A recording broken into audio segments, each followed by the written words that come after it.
अस्सलाम वालेकुम। बेसन, लाल मिर्च पाउडर, नमक, धनिया पाउडर, ज़ीरा, फ्लैक्सीड, ओट्स और देसी घी इस्तेमाल करूँगी। इसको रोटी के लिए, शुगर के लिए बेस्ट है। किसी ने अपना आजमूदा नुस्खा बताया कि उनकी शुगर डाउन हो गई है। आज मैं भी शुरू करने लगी हूँ।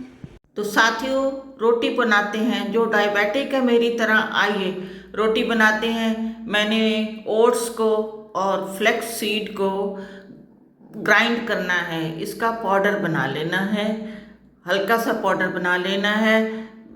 हमारी शुगर भी डाउन हो जाएगी, दवाई नहीं लेनी पड़ेगी। यही कहते हैं कि ये आजमूदा नुस्खा है।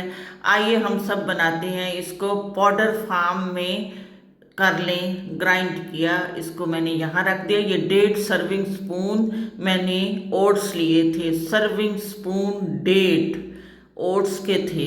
उसमें मैंने 1.5 सर्विंग स्पून बेसन डाल दिया है। दोनों को मिक्स कर लें, अच्छी तरह मिक्स कर लें। फ्लैक्स सीड, ओट्स और बेसन तीनों को 1.5 सर्विंग स्पून ओट्स हैं और 1.5 सर्विंग स्पून बेसन है। थोड़ा थोड़ा पानी डाल के मिक्स करते जाएं। वो चारों मसाले जो नमक, मिर्च, धनिया पाउडर और ज़ीरा था वो भी मैंने इसमें डाल दिया है। और थोड़ा पानी दे के चम्मच से उसको हिलाते जाएं, वरना वो जो रोटी है वो रोटी नहीं बनेगी, कुछ और ही शेप बन जाएगी।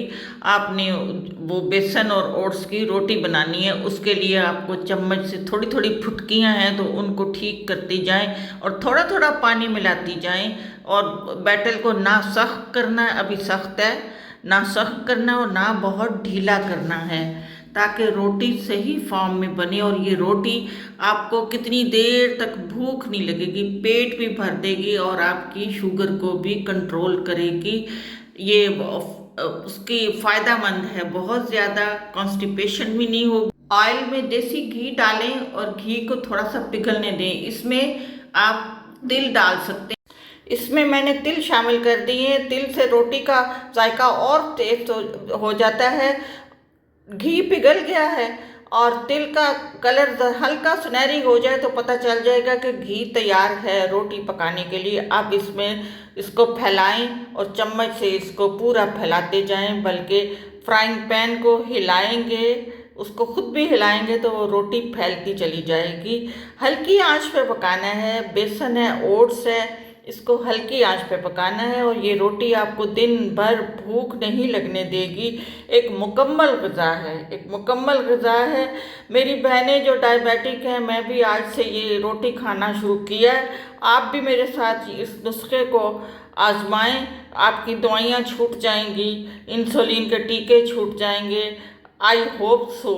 ये रोटी आहिस्ता आग पे पकाएं।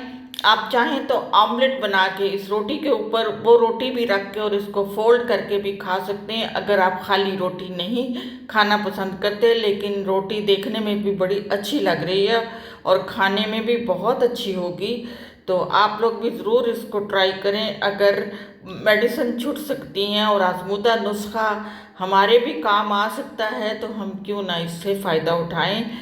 बेसन हल्की हल्की आग पे बेसन की रोटी बनानी है और मेरा जी हौसला नहीं पड़ रहा कि जल्दी बने और मैं खाऊं इसको। लीजिए, रोटी तैयार है। अल्लाह हाफ़िज़।